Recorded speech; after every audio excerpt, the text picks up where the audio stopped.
السلام علیکم ورحمۃ اللہ وبرکاتہ۔ سوال پوچھا گیا کہ رزق حرام کے کیا کیا نقصانات ہیں۔ جواب دیا گیا کہ رزق حرام کے بہت سے نقصانات ہیں، جن میں سے چند یہ ہیں کہ انسان کے جوہر حیات میں غیرت اور حیا کا ایک مادہ ہوتا ہے۔ رزق حرام سے سب سے پہلے اس پر ضرب پڑتی ہے۔ کسی شخص کی شخصیت کی دینی معاملات میں تشکیل و تعمیر میں حمیت اور عفت کو بنیادی ستون کی حیثیت حاصل ہے۔ رزق حرام سے یہ ستون گر جاتے ہیں۔ حرام کمائی کے نتیجے میں معیار زندگی میں جو بلندی پیدا ہوتی ہے، وہ فخر و غرور و تکبر کا یقینی سبب بنتی ہے۔ حرام کی دولت پر اکڑنا اسلام سے نکلنے کے مترادف ہے۔ اس میں اور ابو جہل کی اکڑ میں کوئی فرق نہیں۔ شرک اور تکبر کے بعد اسلام جس کو پہلے مرحلے میں ختم کرنے پر زور دیتا ہے، وہ محبت دنیا اور محبت مال ہے۔ اسلام اور محبت دنیا اسی طرح متضاد ہیں جیسے ایمان اور کفر۔ رزق حرام کمانے والا دین کے اس بنیادی مطالبے یعنی محبت دنیا ترک کرنے کو نہ صرف نظر انداز کرتا ہے، بلکہ اس المعاصی یعنی گناہوں کی جڑ کو عملاً دین پر ترجیح دینے کا عادی بن جاتا ہے۔ ایک مسلمان اور رزق حلال میں وہی نسبت ہے جو مرد اور مردانگی میں ہے۔ رزق حرام کی دلدل میں پھنسنے والا مردانگی کا سودا کر سکتا ہے۔ کسب حلال اور اس کے لیے کی جانے والی کوششیں آدمی کو بندگی کی فطری روح کے ساتھ اپنے رب کے ساتھ جوڑے رکھتی ہیں۔ اس کی خلاف ورزی کرنے سے اللہ سے تعلق کی حقیقی اساس منہدم ہو جاتی ہے۔ شکر، صبر اور توکل جیسے اوصاف ختم ہو جاتے ہیں۔ اس کی نحوست تمام زیر کفالت افراد کو بھی اپنی لپیٹ میں لے لیتے ہیں۔ رزق حرام کمانے والے شخص کا ہر دینی عمل یقیناً بے سود اور بے معنی ہو جاتا ہے۔ اس کی دعائیں قبول نہیں ہوتی، مال میں سے برکت اٹھ جاتی ہے، کسی بھی عبادت میں دل نہیں لگتا۔ اگر ہم اپنی اصلاح چاہتے ہیں تو ہمیں فوری طور پر دو کام کرنے ہوں گے۔ حرام مال سے جتنا فائدہ اٹھایا جا چکا ہے، اس کا کفارہ ادا کرنے کے لیے بھی دو کام ضروری ہیں: مسلسل استغفار اور حلال کمائی سے حسب استطاعت اللہ کے راستے میں خرچ۔ ان دونوں کاموں کو کرنا بالکل مشکل نہ سمجھیں۔ آخرت میں جو پکڑ ہونی ہے، اس کے مقابلے میں یہ مشقت کچھ بھی نہیں ہے۔ اللہ ہمیں رزق حلال کمانے اور کھانے کی توفیق عطا فرمائے، آمین۔ سوال پوچھا گیا کہ جناب رسول اللہ صلی اللہ علیہ وسلم نے اپنے خطبہ حجۃ الوداع میں غلاموں اور عورتوں کے حقوق کے متعلق کیا تاکیدی حکم فرمایا ہے؟ جواب دیا گیا کہ رسالت مآب صلی اللہ علیہ وسلم نے اپنے خطبہ حجۃ الوداع میں ایسی باتیں فرمائی ہیں جو سنہرے حروف سے لکھے جانے کے قابل ہیں۔ اس خطبہ کے بعد نہ کوئی آیت نازل ہوئی، نہ آپ صلی اللہ علیہ وسلم کا کوئی اور فرمان ہے۔ لہٰذا ایک اعتبار سے یہ آپ صلی اللہ علیہ وسلم کا حتمی اور فیصلہ کن بیان ہے۔ اس میں آپ صلی اللہ علیہ وسلم نے دو طبقات کا خاص طور پر ذکر فرمایا، اس لیے کہ اس معاشرے میں یہ دو پسے ہوئے طبقات تھے، ایک غلاموں کا طبقہ اور دوسرا عورتوں کا طبقہ۔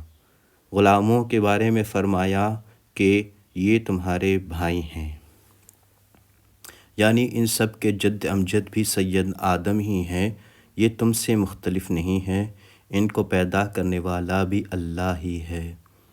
اللہ نے انہیں تمہارا دست نگر بنا دیا ہے، اگر اللہ نے کسی کو ان کا دست نگر بنا دیا ہے۔ اگر کوئی بھائی اس حیثیت میں تمہارے ساتھ وابستہ ہو گیا ہے تو اب تمہاری ذمہ داری یہ ہے کہ اسے وہی کچھ کھلاؤ جو تم خود کھاتے ہو، وہی کچھ پہناؤ جو تم خود پہنتے ہو، اور اس پر کوئی ایسا بوجھ مت ڈالو جس کے تلے وہ دب کر رہ جائے۔ اگر کوئی کام محنت طلب ہے تو اس میں اس کی مدد کرو۔ بحوالہ صحیح بخاری 2271۔ عورتوں کے ضمن میں تو حجۃ الوداع کے موقع پر جناب رسول اللہ صلی اللہ علیہ وسلم نے ایک سے زیادہ موقع پر ہدایات دیں۔ کبھی فرمایا کہ عورتوں کے حق میں آپ صلی اللہ علیہ وسلم کا انتہائی حکم قبول کرو۔ بحوالہ صحیح بخاری و صحیح مسلم۔ کہیں فرمایا کہ عورتوں کے معاملات میں اللہ کا تقوی اختیار کرو۔ بحوالہ صحیح مسلم 1218۔ آپ صلی اللہ علیہ وسلم نے یہ بھی فرمایا کہ وہ تمہارے پاس ایسی ہوتی ہیں گویا قیدی ہوں۔ ایک گھر وہ تھا جہاں انہوں نے اپنا بچپن گزارا ہے، لڑکپن گزارا ہے۔ وہاں تو وہ شہزادی کی طرح رہتی تھی کیونکہ وہ باپ کا گھر تھا۔ اب اس گھر میں آئی ہیں تو یہاں وہ اجنبی ہے، یہاں سب لوگ نئے ہیں، ایک نیا ماحول ہے۔ پھر آپ صلی اللہ علیہ وسلم نے فرمایا کہ تم نے انہیں اللہ کی امانت کے طور پر حاصل کیا ہے اور ان سے مقاربت اللہ کے کلمہ یعنی ایجاب و قبول کے ذریعے اپنے اوپر حلال کیا ہے۔ حقوق اور فرائض کے ضمن میں فرمایا کہ تمہارے ذمہ ہے ان کا کھانا پینا اور پوشاک، لباس، نان و نفقہ اور ان کی رہائش معروف اور دستور کے مطابق۔ بحوالہ صحیح مسلم 1218۔ سوال پوچھا گیا کہ کسی نے والد صاحب کو کچھ اشیاء دی اور کہا کہ یہ آپ کی بیٹی کے جہیز کے لیے ہیں۔ دریافت طلب امر یہ ہے کہ یہ چیزیں کس کی ملکیت ہوں گی، والد صاحب کی یا بیٹی کی؟ اسی طرح والد صاحب نے مزید کچھ اشیاء بیٹی کے جہیز کے لیے جمع کی ہیں جن میں سونے کا زیور بھی ہیں۔ یہ اشیاء کس کی ملکیت ہوگی، اور اگر ان کی قیمت نصاب زکوٰۃ کو پہنچ جائے تو زکوٰۃ کس پر ہوگی؟ جواب دیا گیا کہ جو اشیاء کسی نے آپ کے والد کو دی ہیں وہ آپ کی ملکیت ہوگی، اور جو اشیاء آپ کے والد نے آپ کے لیے خریدے ہیں وہ آپ کے والد ہی کی ملکیت ہیں۔ آپ کے ملک وہ اس وقت ہوں گی جب وہ آپ کو ان کا مالک بنا کر آپ کے قبضے میں دے دے۔ ان میں زکوٰۃ صرف زیور پر ہے جبکہ وہ نصاب کی مقدار کو پہنچ جائیں۔ یہ زکوٰۃ والد صاحب ہی کے ذمے ہے، جب وہ آپ کو زیور کا مالک بنا دیں گے تب ان کی زکوٰۃ آپ کے ذمے ہوگی۔ سوال پوچھا گیا کہ بعض لوگ اپنے بچوں کے دو نام رکھتے ہیں، ایک نام اسکول میں ہوتا ہے اور دوسرا گھر میں، کیا یہ طریقہ درست ہے؟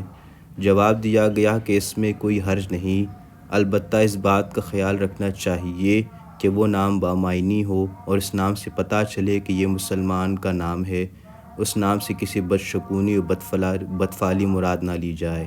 بحوالہ صحیح بخاری۔ سوال پوچھا گیا کہ ایک شخص بیماری کی وجہ سے بستر سے لگا ہوا ہے، گھر والوں نے اس کو پیمپر لگا رکھا ہے، بار بار نجاست کی شکایت ہے اور وہ اسے روکنے پر بھی قدرت نہیں رکھتا، اور بار بار پیمپر بدلنا بھی ممکن نہیں۔ ایسی صورت میں یہ شخص نماز کیسے پڑھے اور پیمپر کے ساتھ نماز ہو جائے گی یا نہیں؟ جواب دیا گیا کہ پیمپرز پر ہتھیلی کی مقدار سے زیادہ نجاست لگی ہوئی ہو تو اس کے ساتھ نماز نہیں ہوگی، البتہ اگر گندگی کی شکایت اتنی زیادہ ہو کہ پیمپرز بدلتے ہی وہ ناپاک ہو جاتا ہو اور بار بار پیمپرز تبدیل کرنے میں بہت زیادہ مشقت ہو تو اس صورت میں اسی کے ساتھ نماز پڑھنے کی گنجائش ہے۔ سوال پوچھا گیا کہ قربانی اور عقیقہ کا گوشت اور صدقہ اور خیرات کی نیت سے جو جانور ذبح کیا جائے، اس جانور کا گوشت خود یا رشتہ دار یا صاحب ثروت کھا سکتے ہیں یا نہیں، یا سارا گوشت غربا و مساکین ہی میں تقسیم کرنا ہوگا؟